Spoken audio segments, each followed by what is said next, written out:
Assalamualaikum warahmatullahi wabarakatuh. Kembali lagi dengan saya Eni Wijayanti. Kali ini saya akan menjelaskan mengenai siklus akuntansi perusahaan jasa. Sebelum saya membahas mengenai siklus akuntansi perusahaan jasa, terlebih dahulu saya akan menjelaskan mengenai perusahaan jasa itu apa. Perusahaan jasa itu adalah perusahaan yang kegiatan usahanya memberikan pelayanan jasa, di mana perusahaan jasa itu mempunyai ciri-ciri seperti 1.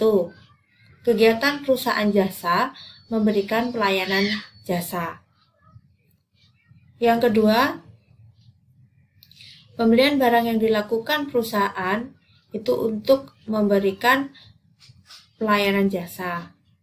Yang ketiga, pendapatan yang diperoleh perusahaan jasa itu berasal dari pendapatan dikurangi beban-beban yang dikeluarkan oleh perusahaan. Contoh perusahaan yang bergerak di bidang jasa seperti PT Telkom, perusahaan jasa transportasi, bank, dan lain-lain. Nah, ini contohnya perusahaan yang bergerak di bidang jasa transportasi.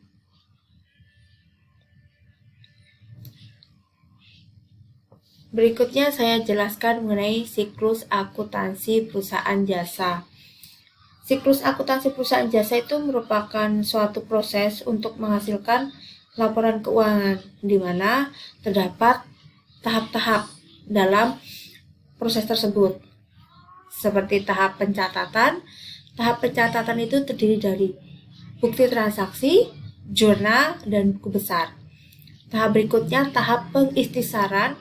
Tahap pengikhtisaran itu terdiri dari neraca saldo, jurnal penyesuaian, dan kertas kerja.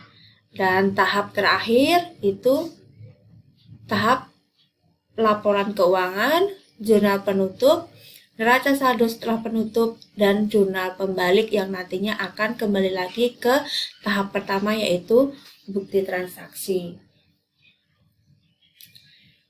Siklus akuntansi perusahaan jasa itu nanti produk yang dihasilkan adalah laporan keuangan, di mana laporan keuangan itu nanti digunakan sebagai informasi bagi si pemakai informasi akuntansi, seperti manajer, ya, kemudian karyawan, dan lain sebagainya. Kita langsung ke tahap-tahap siklus akuntansi jasa yang pertama. Tahap siklus akuntansi perusahaan jasa yang pertama yaitu bukti transaksi. Adanya bukti transaksi ini karena adanya kejadian transaksi, baik transaksi internal maupun transaksi eksternal.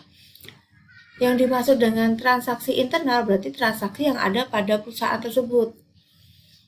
Contoh bukti transaksinya seperti memo. Ini contoh memonya. Kemudian transaksi eksternal itu berarti transaksi yang terjadi antara pihak perusahaan dengan pihak luar. Contoh bukti transaksi seperti kwitansi, nota, dan lain-lainnya. Setelah bukti transaksi ini dianalisa, dicatat pada jurnal. Nah, jurnal itu apa? Jurnal itu merupakan alat untuk mencatat transaksi perusahaan yang dilakukan secara kronologis. Maksudnya kronologis itu dicatat sesuai dengan urutan waktu terjadinya transaksi, dengan menunjukkan akun yang harus didebit dan yang harus dikredit beserta jumlahnya. Contohnya gini, adanya transaksi yang menimbulkan bukti transaksi berupa pembelian peralatan secara tunai.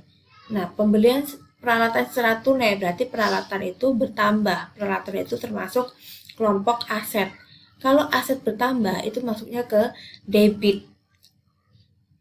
Membeli peralatan secara tunai berarti tunai akan mengurangi kas perusahaan. Kas itu termasuk aset. Aset berkurang itu pencatatannya pada sisi kredit. Peralatan debit, kas, kredit. Itu contoh pencatatan pada jurnal. Pencatatan jurnal selesai, masuk ke tahap berikutnya. Tahap pemindahan ke buku besar. Buku besar itu merupakan pemindahan akun beserta saldonya ke dalam kolom khusus sesuai dengan akun yang sejenis. Jadi, sumber pencatatan buku besar itu berasal dari jurnal. Tahap berikutnya, masuk pada tahap pengikhtisaran, yaitu membuat neraca saldo. Yang dimaksud dengan neraca saldo itu adalah suatu daftar akun yang dipersiapkan pada akhir periode. Jadi setelah posting ke buku besar, saldo-saldo akun yang ada pada buku besar dimasukkan pada neraca saldo.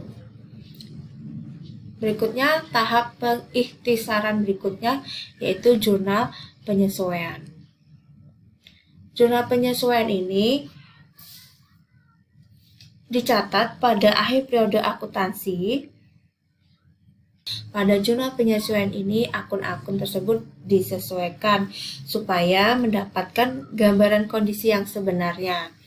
Tahap pengikhtisaran berikutnya adalah kertas kerja. Kertas kerja itu terdiri dari neraca saldo, jurnal penyesuaian, neraca saldo disesuaikan, laba rugi, dan neraca.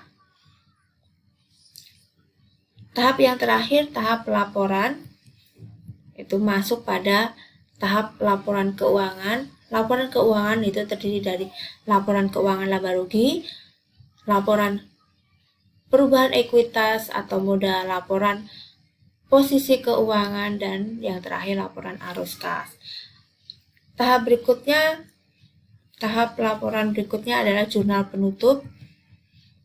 Jurnal penutup ini dibuat pada akhir periode. Tujuannya untuk apa? Untuk menutup akun-akun nominal. Setelah jurnal ditutup pada akhir periode untuk menutup akun-akun nominal, tahap berikutnya adalah neraca saldo setelah penutup. Nah, neraca saldo setelah penutup ini digunakan untuk menyusun kembali saldo-saldo akun real yang akan dijadikan pedoman untuk menyusun neraca awal periode selanjutnya. Setelah itu ke jurnal pembalik. Jurnal pembalik ini dibuat pada awal periode akuntansi untuk membalik jurnal penyesuaian tertentu. Jadi, yang dibalik itu tidak semua jurnal penyesuaian, tapi hanya jurnal penyesuaian tertentu saja. Nah, di sini tahap terakhir nanti akan kembali lagi pada tahap yang pertama, yaitu bukti transaksi. Nanti kembali lagi akan berulang seperti itu seterusnya. Itu yang dimaksud dengan siklus akuntansi. Demikian penjelasan dari saya. Cukup sekian. Wassalamualaikum warahmatullahi wabarakatuh.